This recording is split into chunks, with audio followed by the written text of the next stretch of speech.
Okay, so just a quick introduction to what these videos are. What the point of them are is I want to be an esports coach for League of Legends.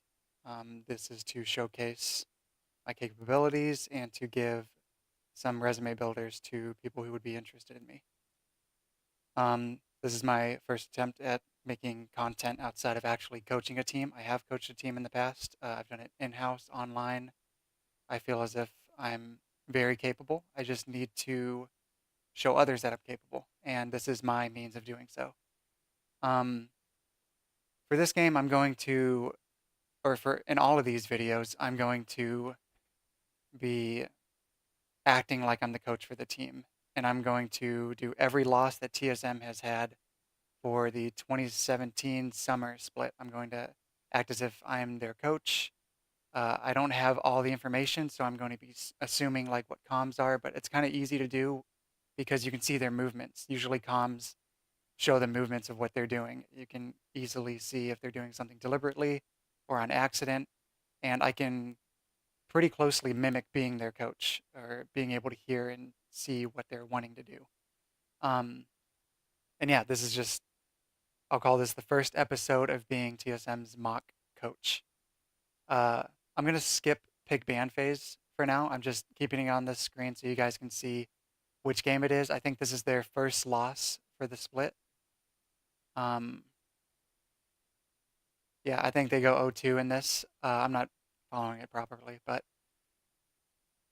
I'm gonna do every loss and I'll go through just the major pinpoints. I'm not gonna watch the full game. If you would want to see the full game for context, you could, but I should properly talk through each point, timestamp it, give you guys a pretty good synopsis of what's going on at the moment, and show you for context what I think TSM's doing, what they're not doing, and you know, showing if they did what they did on purpose and not just stumble into it. And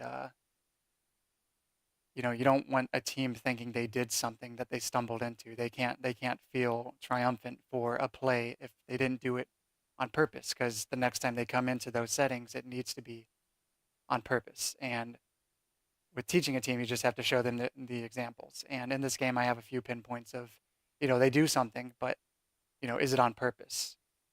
And I can assume that it isn't. I don't properly hear the comms to know that it isn't, but the movement shows pretty accurately that they didn't do it on purpose. They stumbled into it, and they need to know that they did because they need to be consistent if they want to win worlds. And they need to be a team. Every team, in my opinion, needs to be a team that wants to win worlds, wants to be the best. And the key to doing that is becoming consistent and knowing the game, knowing where they are in the game. Because a coach can't coach during the game. They can only prep the team for this is the setting you're in, how to properly read it, and to go from there. Have a playbook, have an understanding of the other's team comp and their own team comp and what they can do. For the most part, I think teams are pretty good about that, knowing what team comps can do, knowing what their laning phase can do, and how to stem from that. What they're really bad at is just playing the game together. Communicating what they can do, what the other team can do, uh, meta wise. Meta wise being, what objectives they're going to get, what objectives they can defend, what they can pressure first before the other team can, things of that sort. So I'm just going to jump right into it, and it's going to be. I have this scripted. I've never done a scripted. Uh, well, I've done scripted, live with players in my gaming house, and I'll go through all the pinpoints with them. But I've never recorded a video scripted, and I want to make this as quick and concise for whoever's watching. I don't want there to be a lot of dead air, dead silence, and it's just kind of hard right now for me to do. But it'll probably get easier as I go on and do this. I'll probably do some where it's not scripted and see if it's better, get some feedback from people. But for now, I'm going to script the first one. I've watched this game a couple times, like not more than 3 times. I've watched it around 3 times. So let's get to it. Okay, skipping pick ban. First time stab is at 139. And since I'm scripting, I am basically just going to be reading the script I prepared for this. So right now, Immortal shows TSM their jungle path by having Ari clear these wraiths.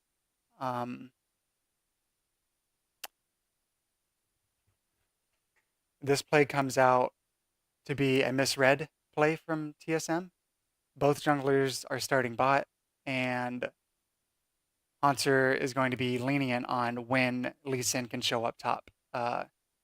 Since they saw where Lee Sin's starting, they can predict how fast he's going to be, and we'll go through and see how Hauntzer is just lenient, and the information they think they had is going to be used against them from Immortals. All right, so I'll just play it for context.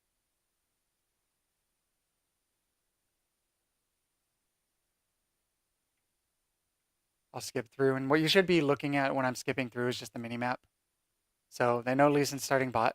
Their TSM's probably in their comms saying, he's going to be doing red. I'm starting bot also. Sven saying I'm starting bot also, and I can get there faster. I'm Olaf. Olaf's going to clear faster than Lee Sin. Lee Sin skipped his red, so therefore their information is going to be off. He's still getting level 3. And he's there earlier than Hauntzer predicted. Hauntzer and TSM predicted.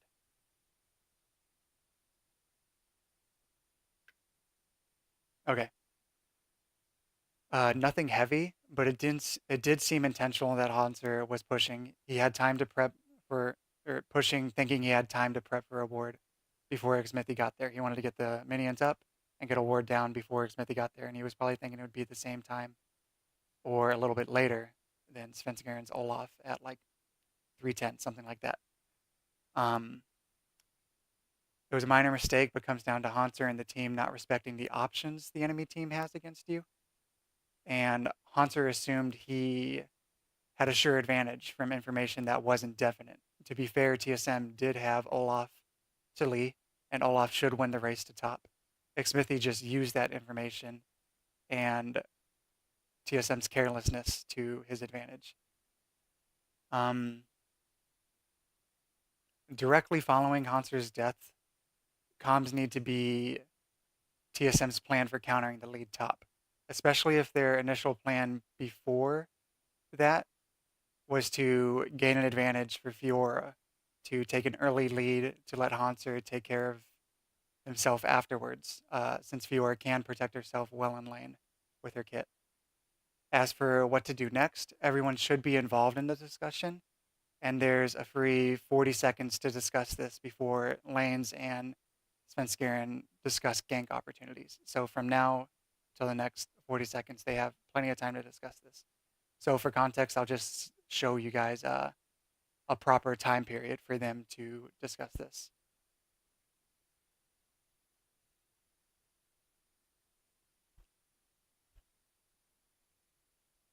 And again, I'm going to skip. There's no reason to just show the full length.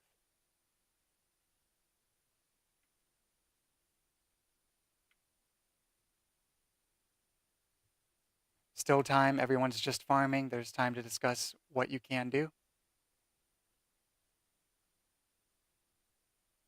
And the point of me saying this is, if I were TSM's coach, I need to hear suggestive plays that could come up, directive plays that could come up, and just information feed on any opportunity that could come up at the very least. So I'm just going to explain what I said real quick because this is kind of my terminology. A suggestive play, it's a suggestion for a play based on information that someone has gathered from their area of the map. So let's say Hauntzer's zone of awareness told him that he's going to be pushing forward. I have an opportunity to, tower dive, something like that. I'm not saying that's the exact context I'd want to hear right here, but that's just what a suggestive play is, if I ever use the terminology again. A directive play, a time-sensitive play based on information that will only give them a competitive advantage in a short time period. So let's say the directive play would be Haunter saying, okay, I am going to go up there. That's a directive play. It's directing Haunter and the rest of the team to know that he is going to go up there. So that information feed isn't going to be a suggestive play for.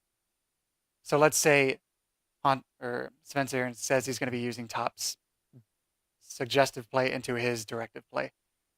Now, if mid lane's going to spit off any information or bot lane's going to spit off any information that the team could use, they know that it's not going to be able to be used because, the people that would use it at this uh, point of the game, Svenskeren, is already using someone else's information. Okay, so my ideal discussion would be from, the reset time to now would be uh,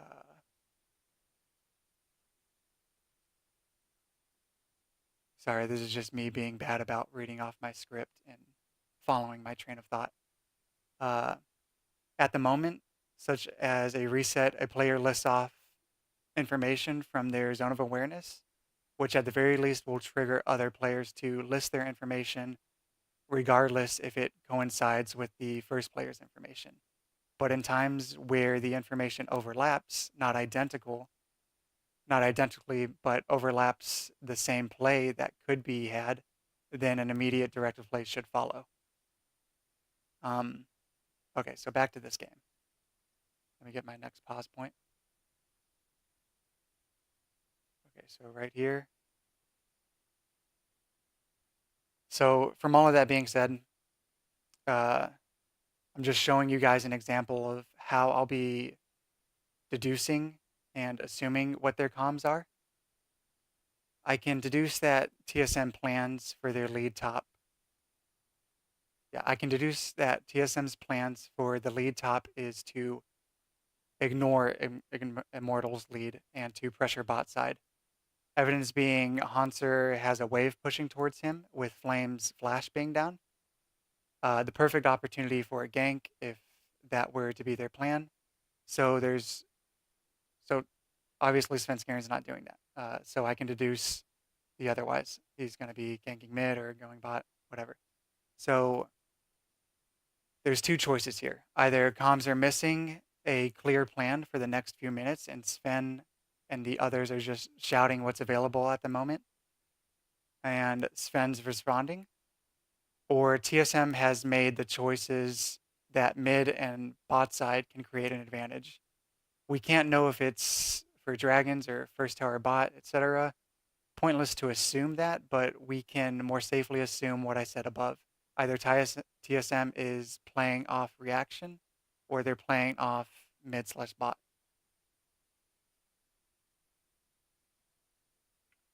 Let's skip here to the next point. I'll just give you context as to what he was doing there.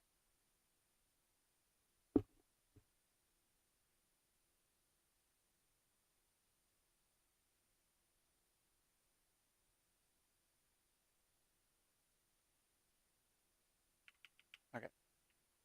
Next pause point.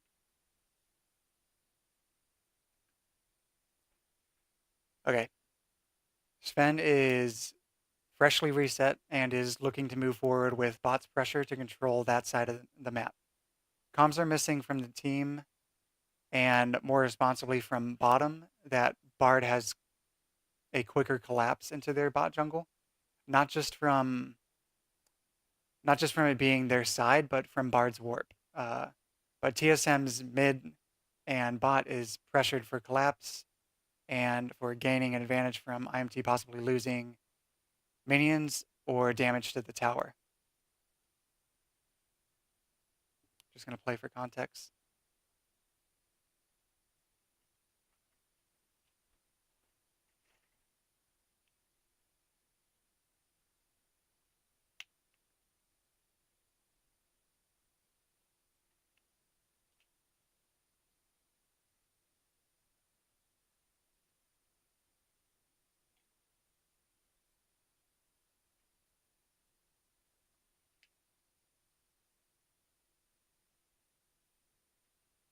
And I'm just being quiet because I used to talking so much. Just taking a swig of water. Here's the next pause point. Um, at this point, Sven and the others should start calling information they see and remind each other of opportunities like their red coming up soon. An example being bot side saying we have a good back soon, we can pressure and ward their red spawn in whatever minutes that it's going to come up.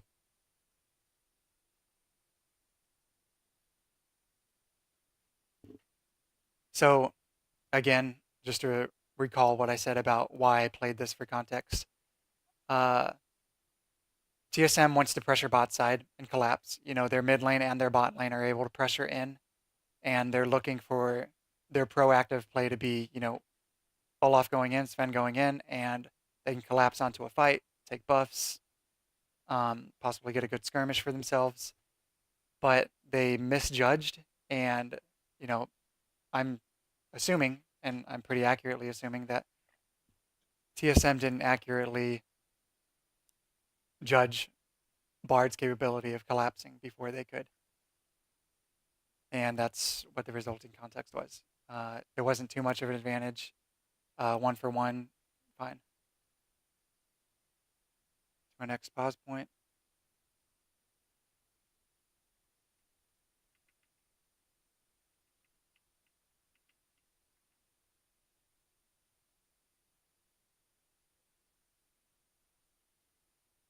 And I'm skipping this fast, obviously you're not going to keep up. I'll fill you guys in.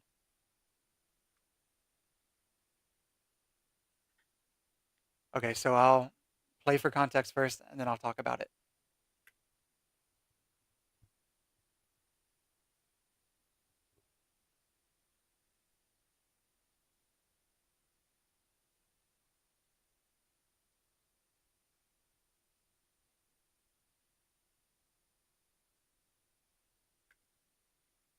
Okay, so Flame just outplayed Hansard by letting Hansard's Tiamat hit off of Fior's on hit effect from her Q.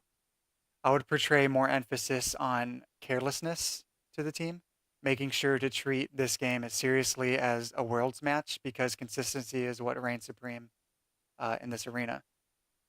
To note, before this play, a solid 5 minutes has gone by, and to sum it up, TSM has been being pulled to where Immortals is going. Again, two options are happening. TSM either wants to react to their movement and have a means to do so, or TSM is simply a bit lost and waiting for opportunity that they can react to with no future plans in mind. There should always be talk of the next couple minutes of what we can do, what TSM can do, or what Immortals may do. Uh, just in case you missed it, I'm going to replay from the last timestamp, and I'll re-talk through it.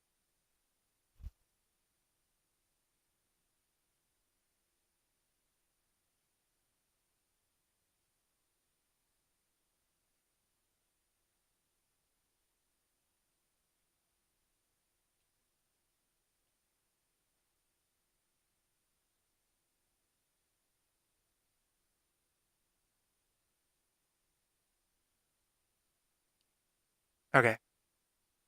TSM had no counter movement for Lee being top. Key information available that TSM seems to not care about is Dragon is up, Immortals is pushed bot side, and Bjerg has the means to roam. It's TP, ultimate, and the pressure. Okay, next timestamp.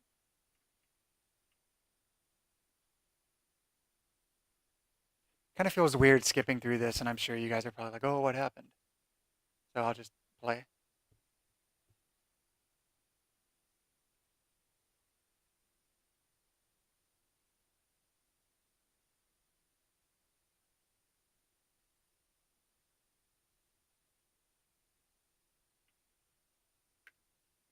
Okay. TSM did react with a play for bot side, which may have been their. Hold on, I need to play this out for you. I'm saying a part of my script without showing you guys. I apologize.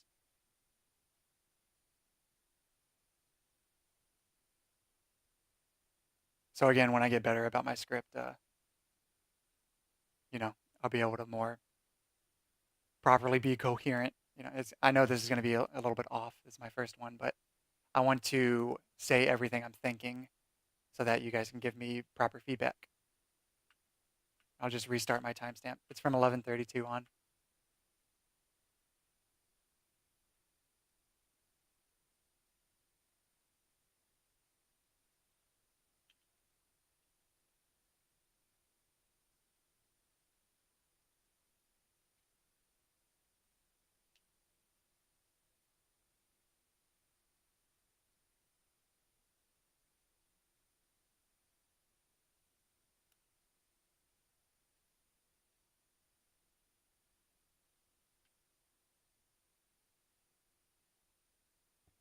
Okay. TSM did react with a play for bot side, which may have been their original plan, but this is one of the examples of stumbling onto a play. The reason bot tier 1 opened up to TSM is because Immortals wanted to roam mid for just a kill and only that. They didn't use it to pressure and get an objective or had the time to gain anything from it. They overcommitted and left themselves open to this push. It's good that TSM noticed the vulnerability, but to add, TSM should not have gained this tower. If Ari would have simply notioned towards going bot to collapse the play, it would have ended their push. In short, it's a good reaction for TSM, or it's a good reaction from TSM, but Immortals let them have this play. TSM didn't create this advantage. And I'm going to play the advantage real quick. Let me go back just to show you guys that Ari did have the means of going down there.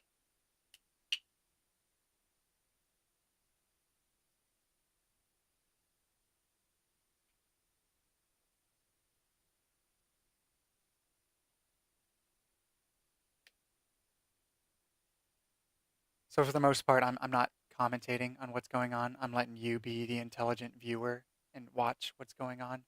I would like feedback to know if that's what I should do or if I should just commentate it.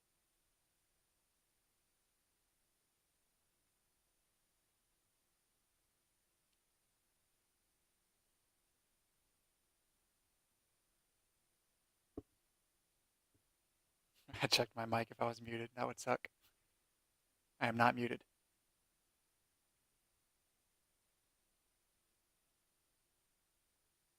Okay, a little bit more.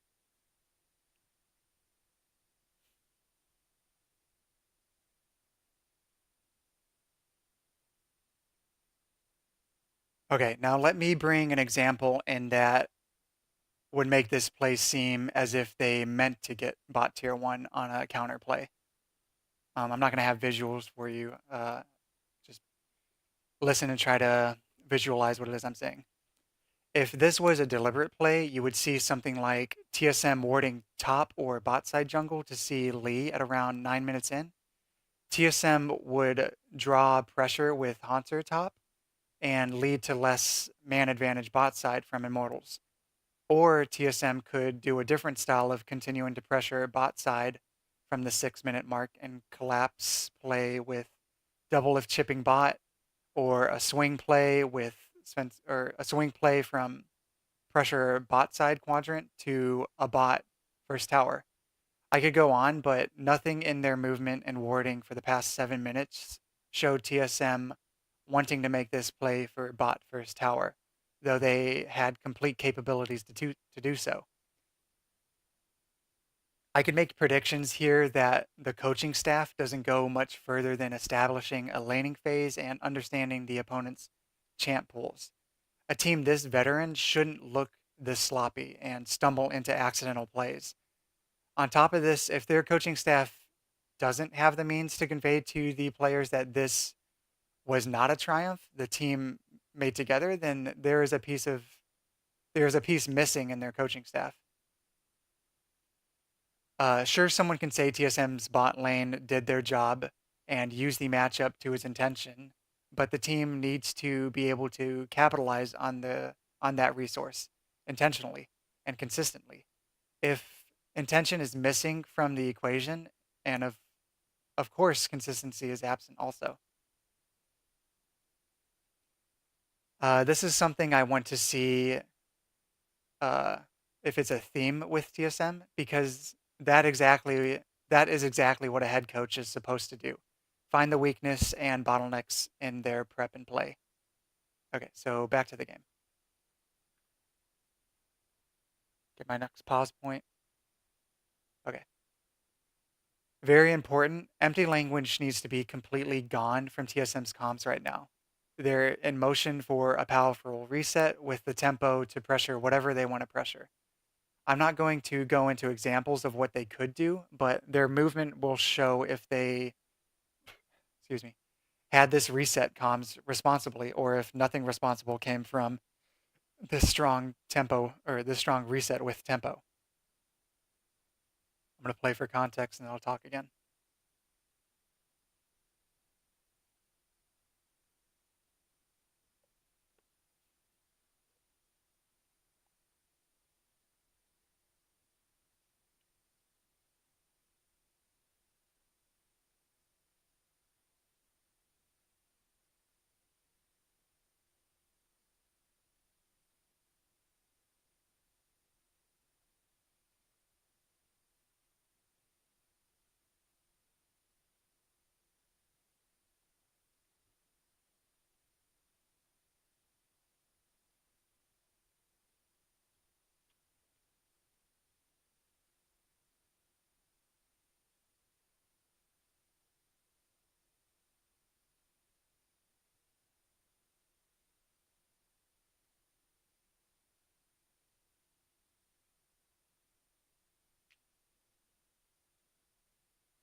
Okay, and again, this video isn't for entertainment purposes. It's just to show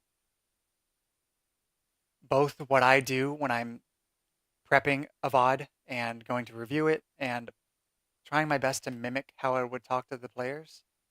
It's just not for entertainment. You know, if you're watching the silent parts and saying this is boring, you should be paying attention and really grasping what it is I'm going to be saying afterwards or what had happened, you know, to argue your case. Because the big thing about coaching is, you know, the players are going to argue with you. They're going to have what they thought during the game, and you need to be fully prepared of like knowing what it is they were going through there and being able to argue that because you can't just dodge the argument or not let them have a voice.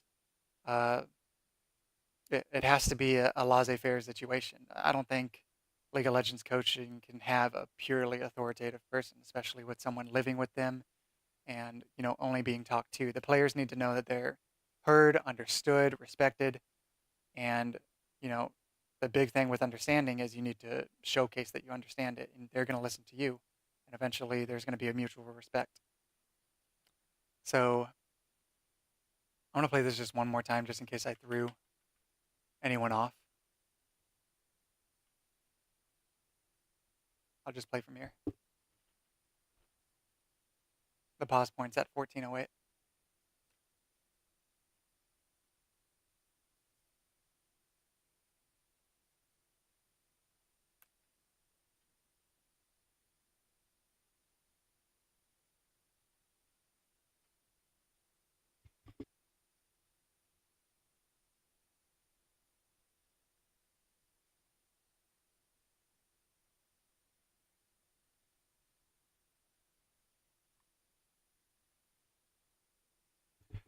Okay, from seeing this, you could say that TSM was pressured to go top side, but don't confuse being pressured at first to not having tempo.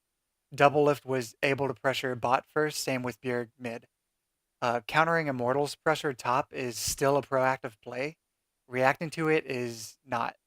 TSM reacts yet again, and evidence to this is Bio's movement on the map while seeing Immortals is bringing their numbers top. TSM had the means to neutralize that pressure, but chose not to. a rational person would say, for what? What are you doing instead? Both Bio's and Sven's movement show that there is no goal. They don't have an answer to what are you doing instead. Bio would have his own reason for what he's doing, and Sven will have his own reason for what he's doing. But the team wouldn't have a reason to what they're doing. It's a great example of individuals playing uh, instead of individuals playing a team game instead of the team playing the team game, if that makes sense. Next pause point.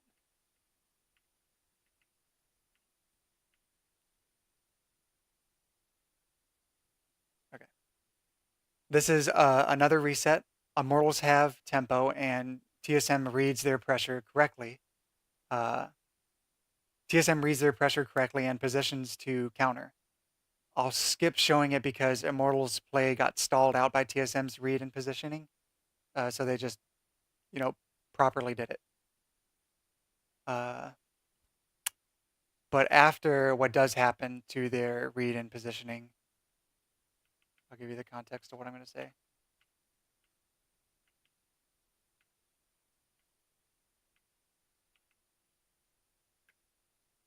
So again, everything I just skipped was TSM properly reading their movements and just going along with it. Immortals had pressure, had the tempo, so with tempo came their pressure, and TSM knew they had to follow it or try to make a trade. But it wasn't really a opportunity for them to make a trade, so it was just following. I didn't have to show you. I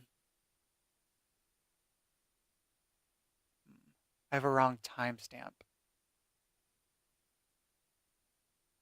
Okay, let me read through this. I apologize. I had a wrong timestamp.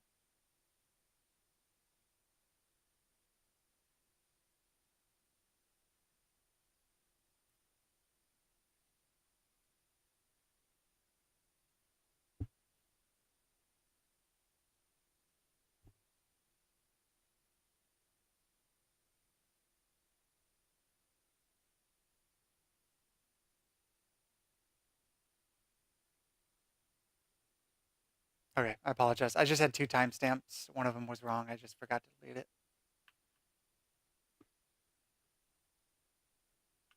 But here's the context.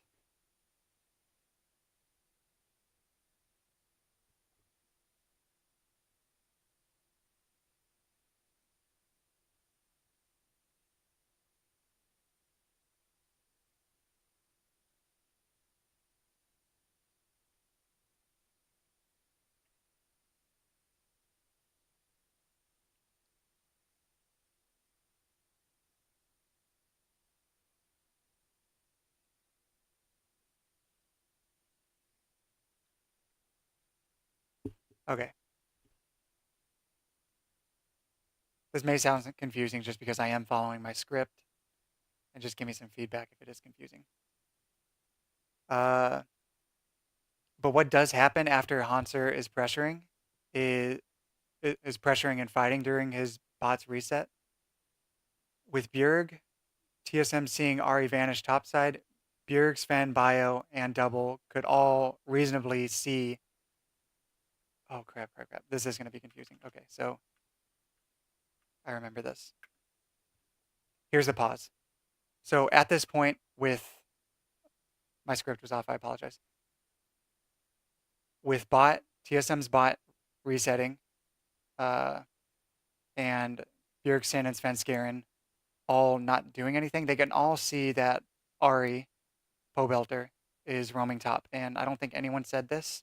And Hanser can't see it because he's in a fight right now. So I'll just play it again for context.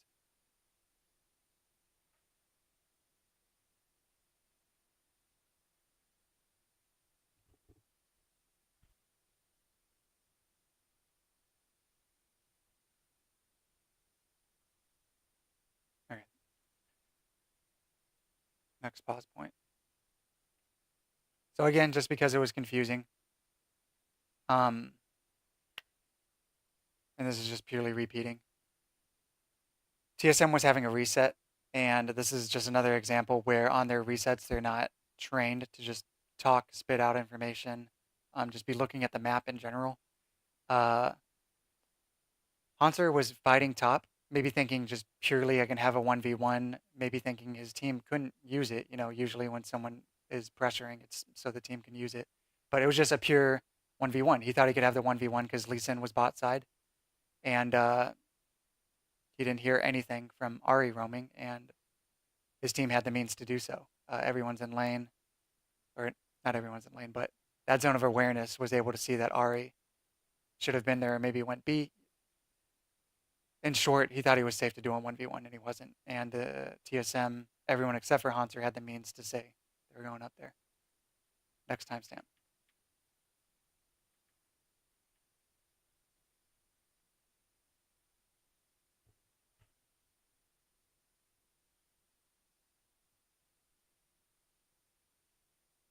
Okay.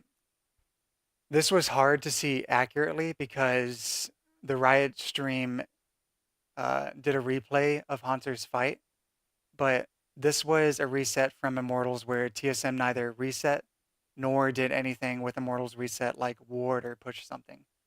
So I'm going to pause at 1803.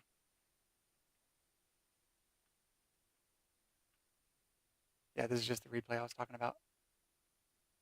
It was hard to accurately predict what happened during this time. Okay. We come back into the game seeing Immortals pressuring the map and responsibly warding / pressuring what they want with their obvious tempo, and TSM not properly even reading their tempo to set up any counterplay.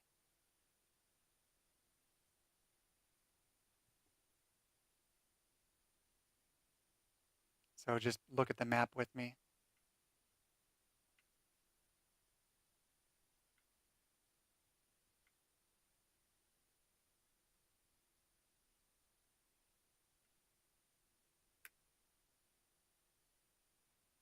Okay. With TSM not properly reading Immortals' tempo or what they will pressure after their reset,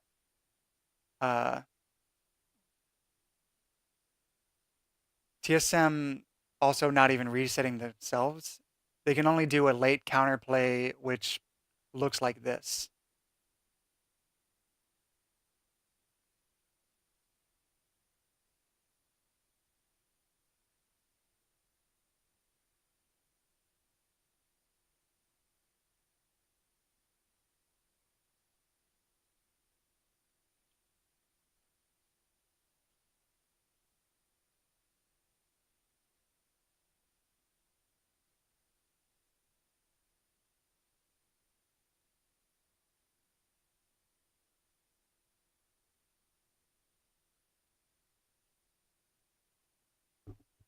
And usually when I do my pauses, for sure don't just be doing this like a podcast where you're listening to my voice. I'm pausing for a reason so that you can kind of see that people are resetting. The Zyra's going back, so it's kind of a reset. You can see that there's still pressure and movement towards lanes. You can kind of deduce what's going on to where you don't have to watch the full game to kind of understand what it is I'm saying. At this pause point, Immortals get their objective, bot, and have the means to counter TSM's attempt to get a counter objective, Herald. And afterwards, Immortals can still recall and keep their tempo that they had before.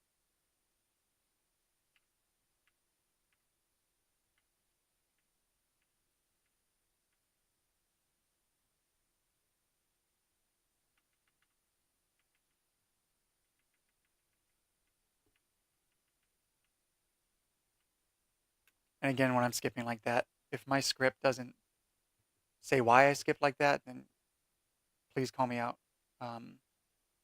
These first couple videos are more for feedback on doing my videos better, telling me where my problems are, what I forgot to do, what doesn't make sense. I'll just move on. This pause point, up until this point, TSM has been following Immortals' tempo and just following Immortals' tempo and pressure on defending their tier ones. So they're just following around, defending the pressure that their tempo is giving them, Immortals' tempo is giving them. I'm going to play this through and then talk about it again.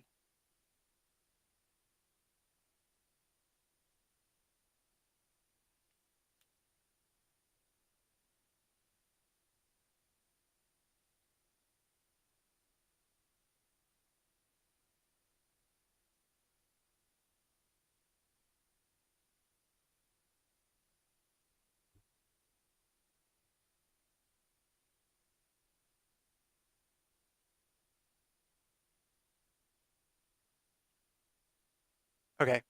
It's hard to properly assume TSM's game plan, but it seems as if it was either individually focused with Haunter wanting to get a fight and quicker collapse with Bjergsen's Galio for the sheer sake of getting kills and swinging the tempo TSM's way, or either wanting to get relief pressure so that TSM can more properly counter Immortal's play. Uh, the latter doesn't seem to be what's at play for them because if it was, they severely misjudged being able to collapse the 3v3 mid because Immortals has the better collapse at this point with Pobelter and Flame able to get mid first.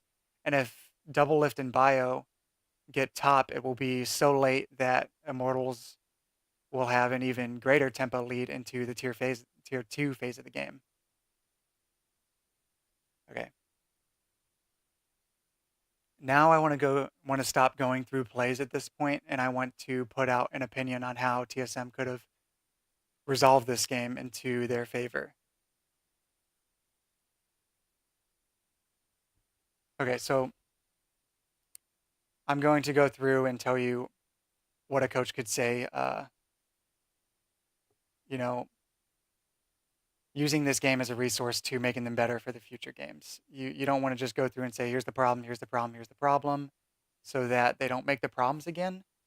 Um, Ending it there would be irresponsible. You want to still do that so that they know it was a problem. They have it recalled in their mind. Even though if they already know it, they recall it themselves. It's good to have someone talking to the whole team rather than having a player's voice talk to himself. He may not see a perspective that another player had at this point of the game. That's the coaching staff's responsibility to get the team thinking in a team perspective because individuals aren't going to be doing that all the time.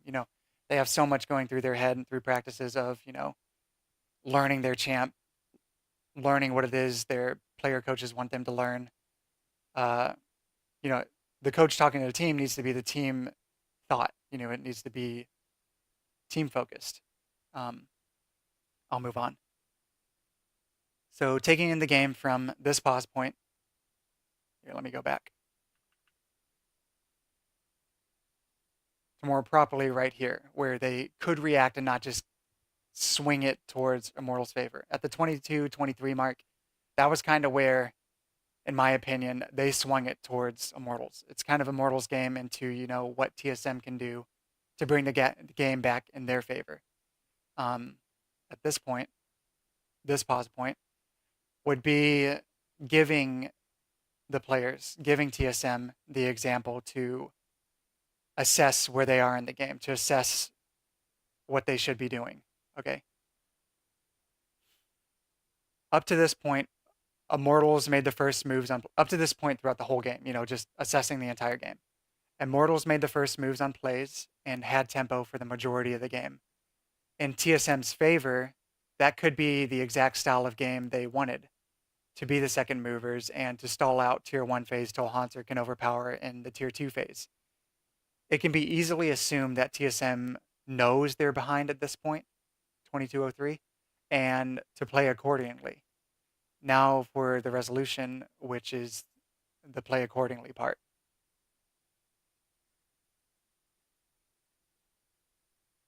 What a coaching staff can do is prep the team for the moment they feel this way in the game.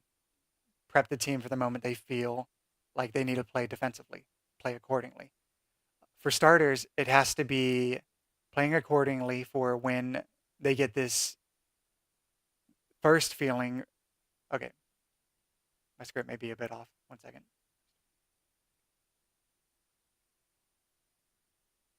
Okay, just reset. For starters, it has to be playing accordingly for when they get this feeling, regardless if they're red side or bot side or what T1s uh, they have up. At the very start, which is where I believe TSM is at, their resolution needs to be a couple plays. Damn.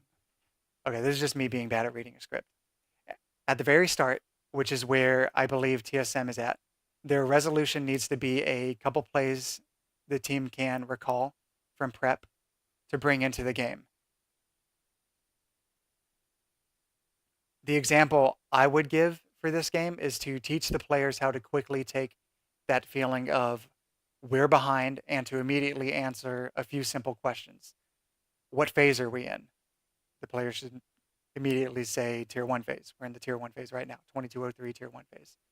Do we have any chance of getting tempo without doing something? Uh, they should quickly recall how the game went, what information they have, whatever. The answer is no. Do we have any chance of getting tempo without doing something? No. Will we be able to fight them in the next phase?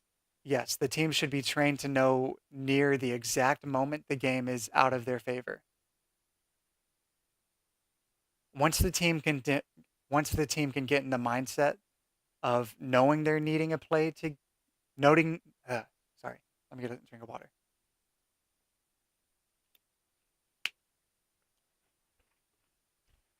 Once the team can get in the mindset of knowing they're needing a play to get the tempo back, you train them for that phase. In this case, it's a tier 2 phase comeback because Immortals will keep having the tempo into tier 1 towers. At the moment, it seems like TSM is a bit off on reading the tempo difference, and if they can properly trade objectives, uh, they can't. And also haven't. Okay, they can't, and also haven't been setting themselves up to trade. But that's a different issue than what the comeback play example could be here. Let me just read that off again because I had to stop a couple points. I go in and out of thinking I should read directly from my script or if I should just use it as a remembrance point and speak for myself like in the moment. So I'm just going to read exactly what I have in my script and just keep to that. I'm just going to repeat it. Once the team can get in the mindset of knowing they're needing a play to get the tempo back, you train them for that phase. In this case, it's a tier 2 phase comeback because Immortals will keep having the tempo into tier 1 phase. At the moment, it seems like TSM is a bit off on reading the tempo difference, and if they can properly trade objectives, they can't, and also haven't been setting themselves up to trade. But that's a different issue than what the comeback play example could be here. All right, so for the play they can do, if TSM can stall tier 1 phase long enough for Hanser to be as strong as possible for tier 2 phase, TSM should look to predict Immortals' movement into tier 2 phase, which is pretty easy by reading where the AD carry and the top laner are and what river objective is up, and easily attainable dragon or baron. After properly predicting where Immortals pressure, TSM needs to reset as close as possible to where Immortals reset and get control wards in position on their side, where Immortals wants to get their wards. Okay, that didn't make sense. After properly predicting where Immortals pressure is, TSM needs to reset as close as possible to Immortals reset and get control wards in position where Immortals wants to get their wards down. So TSM show up first, get their control wards down where Immortals will go. And that's going to be where picks happen. But TSM wants it to be a little bit more than a pick. If TSM wants a clean comeback, they want it to be a team fight in that jungle or river objective. Control wards shouldn't be by river objectives preemptively. Mid advantage and being a second mover is the answer for the river objectives for a team at the disadvantage. Okay. So that's it for reading my script. I'm just going to play an example footage of what I said there, showing kind of what a team has done in the point where TSM is, and I'll just talk through that while I play it. So this is a game back from Worlds last year, and EDG is behind, and they're going to just ward their jungle and look for BKT to come in. This Bangkok Titans with a huge lead, a little bit bigger lead than what Immortals had, but it's kind of the same situation. Um, I'll just play it through and talk it out. So this is kind of like at a reset. Uh, EDG has reset at the same time as Immortals. Let me go back. So this isn't scripted. This is just me talking. And I want to see if there's a difference that you guys can see of me talking and going through my scripts. So again, EDG is wording preemptively for where they think EDG is going to come. Dragon's down, Baron's up, and they're going to easily be able to see what they're doing next. So getting wards at the top side quadrant.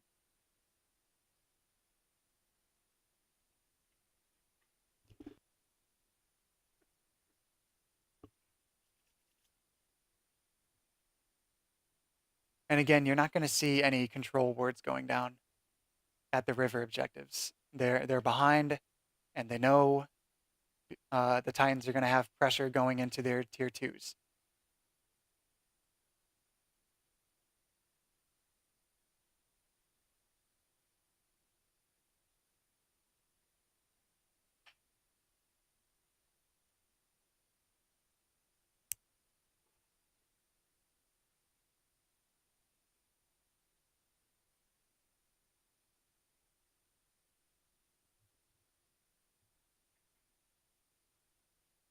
So this is the big team fight on where they want to go.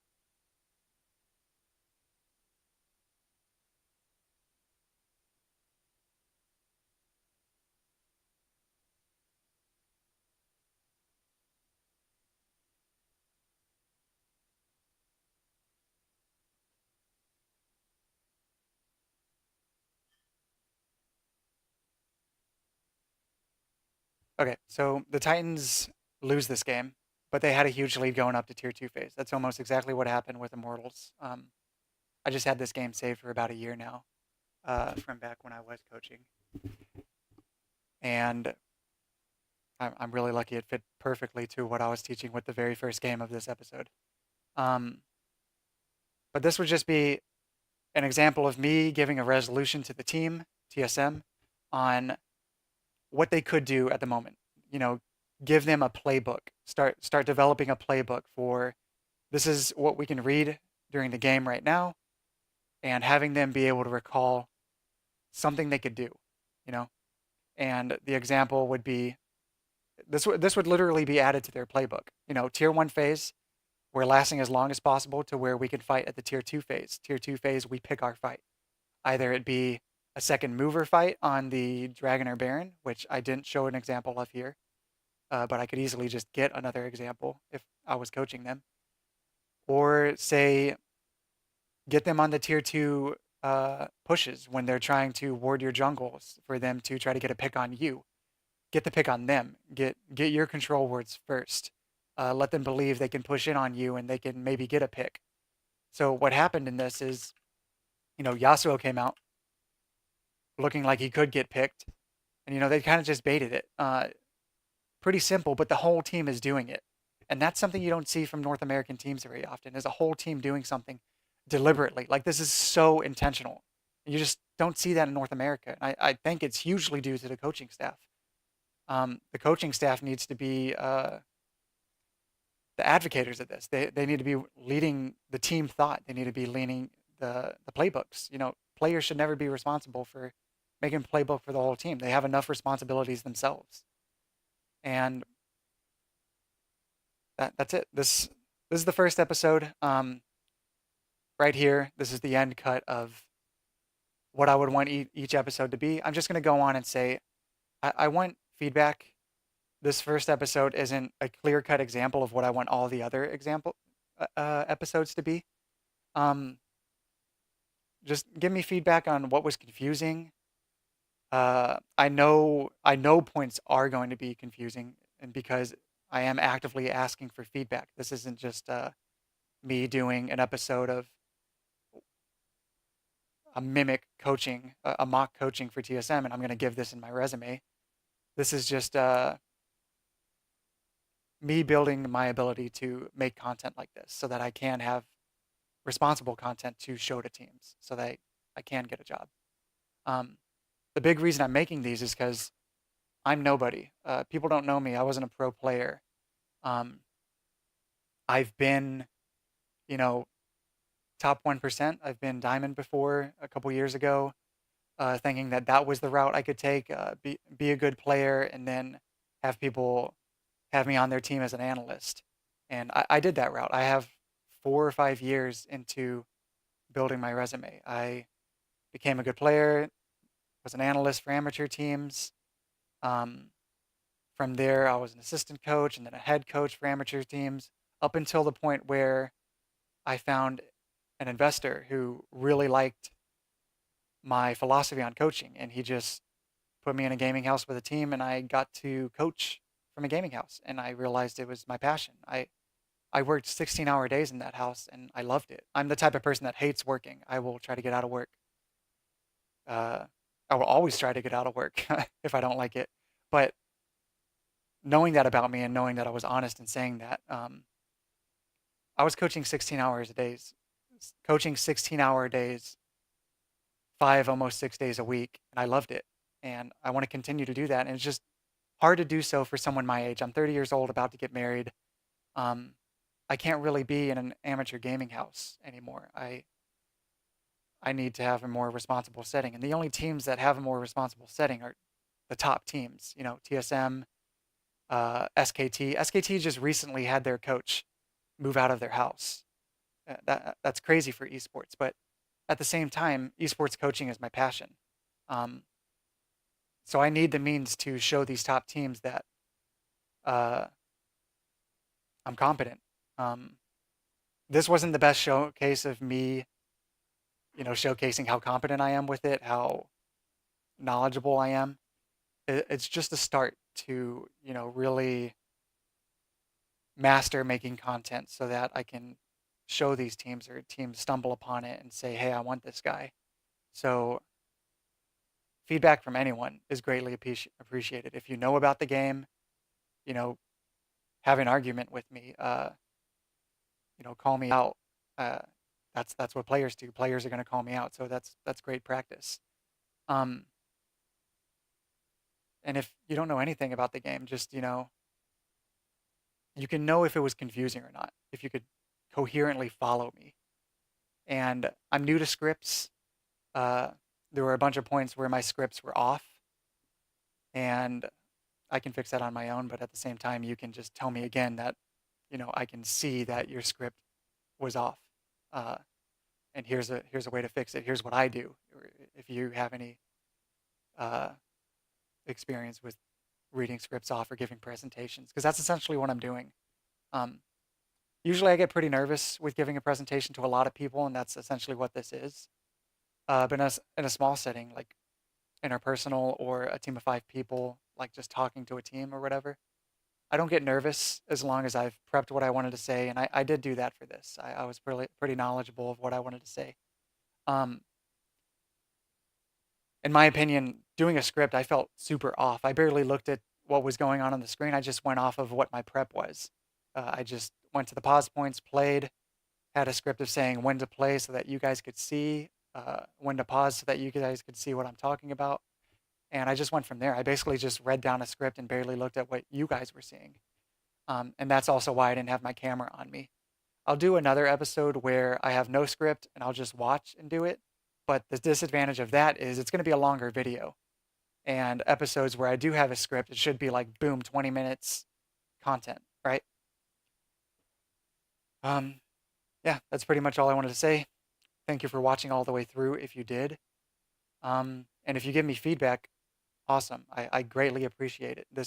I want to master this. I'm tired of sitting on my hands and just applying for jobs and then having the people say, well, what have you done? Show me some content. And I have a lot of content from coaching in the gaming house, and I show them my notes and I show them, some of the scrims and stuff. But I need to start making content of me acting like I'm coaching a great team.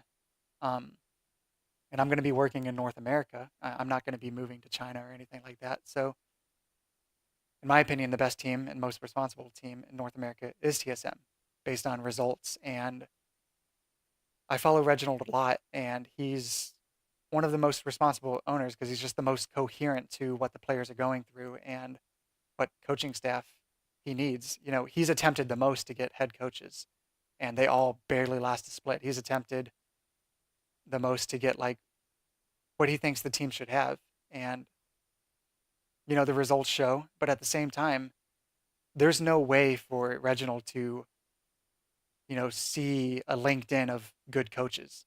It's all just trial and error, and you can see from this split, 2017 spring split, where his coaching staff has been the smallest in terms of head coach, assistant coach, stuff like that.